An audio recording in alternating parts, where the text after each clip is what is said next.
Welcome, everyone, to Tuesday night, Luke Live Online. I'm Father James DiLuzio with the Paulist Fathers, and tonight's pericope is Luke's Gospel, chapter 9, verses 23 to 27. As you may recall, last week we concluded with Jesus offering his very first prediction of his passion, and these words follow right on the heels of that very sobering statement. Then he said to all, "Whoever wishes to come after me must first deny himself, pick up his cross daily, and follow me. For whoever wishes to save her life will lose it, but whoever loses her life for my sake will save it. What profit is there for one to gain the whole world, yet lose or forfeit himself? Whoever is ashamed of me and my words, the Son of Man will be ashamed of when he comes in his glory and the glory of the Father and of his holy angels. Truly, I say to you, there are some standing here who will not taste death until they see the kingdom of God."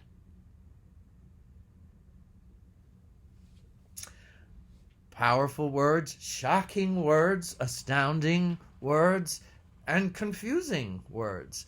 But so much of the nature of the Bible as a whole, and even particularly of Jesus' words, they are meant to confound us. They are not meant to be perfectly clear because they're all an invitation. They're an invitation to ponder, to chew on these words, and hopefully to discuss it with others. Just like what's so central to our Catholic Christianity and Orthodox Christianity is the communion, the coming together for the reception of Jesus in the Eucharist. The scriptures are really meant to have the very same pull to call people together. So denying ourselves, how far and what do we deny? That's the very first question that we still keep scratching our heads over. We're to deny the need for constant affirmation.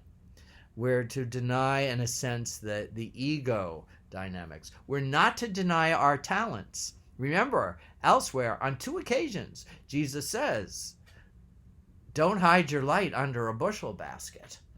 We have talents and interests that God has given each of us.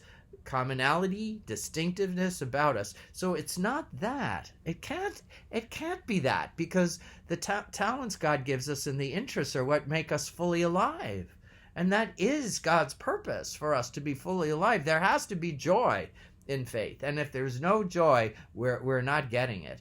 So what do we lose? Again, it's the need for constant approval, constant affirmation.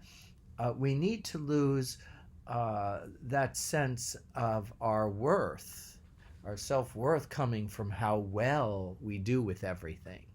We judge ourselves continually on our performances and how we act and how we're received, whether it's a speech or a meal that we're cooking or whatever our work may be. We want that approval, but we have to lose that.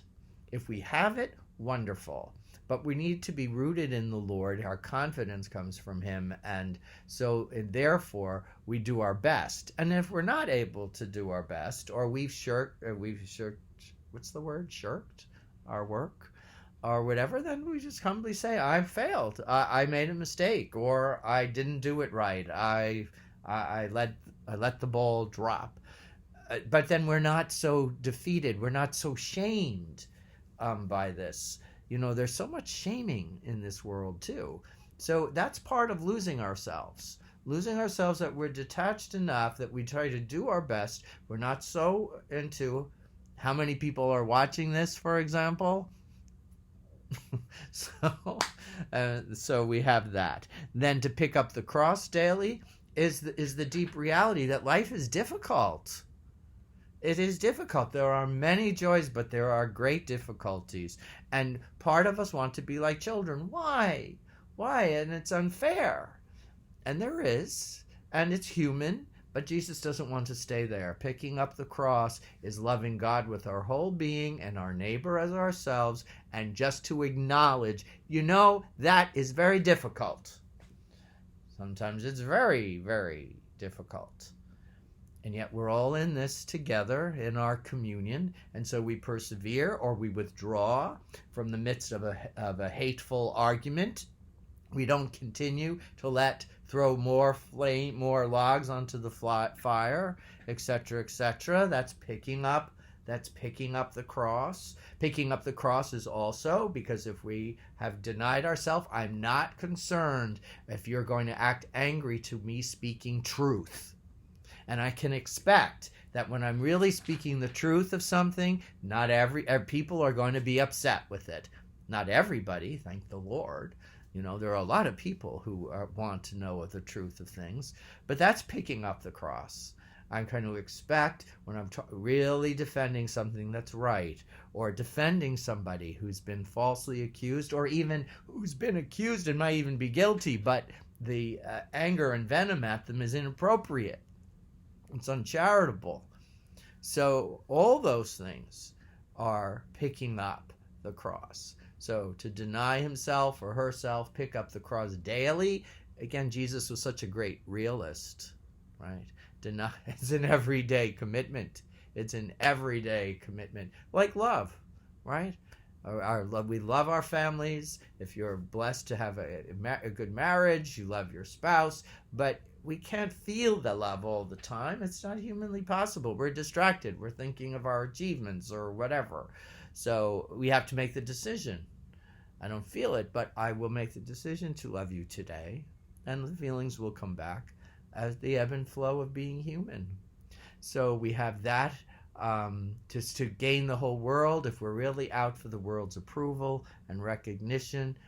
But are we getting it for something that's authentic and real about us? Or are we pretending? Are we just saying things that people want to hear? Now that goes again about our friendships. Am I just saying these things because you're my friend and I want to build you up so you'll like me? Or am I really want to be authentic? And I want to gain the friendship out of honesty and a trusting intimacy or something else. And then, of course, Jesus is talking about in the wider world, beyond family, and in terms of our work and associates and other things. What are we trying to gain? We can gain many things in this world, and there are wonderful benefits, but they need to come from integrity.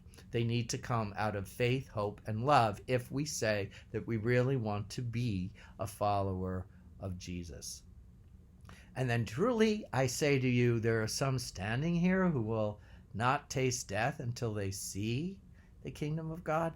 It's because the kingdom of God, although some of the speeches are referring to the end times and the final judgment, it should be clear by this point in Jesus' ministry that the kingdom is always at hand. It's always at hand. The kingdom of God comes in moments of truth, of beauty, where faith, hope, and love are in evidence and truly experienced. So I pray that all of us will have more of those experiences, and the cross itself won't be too heavy when we need to be real and everybody else is in fantasy land. Wherever we may be. Thank you so much for joining me. I'm always very happy for those who are able to communicate with me. Please drop a comment or a question. I never get questions. Either I'm so clear on my commentary, or you just have enough. Whatever it may be. Love to you all. God bless. And we'll see you next time on Luke Live Online, Tuesday nights. And Friday, continuing with Sir Gawain and the Green Knight for Young at Heart. And tell your friends. We could try and spread this a little bit. Okay. Good night, everyone.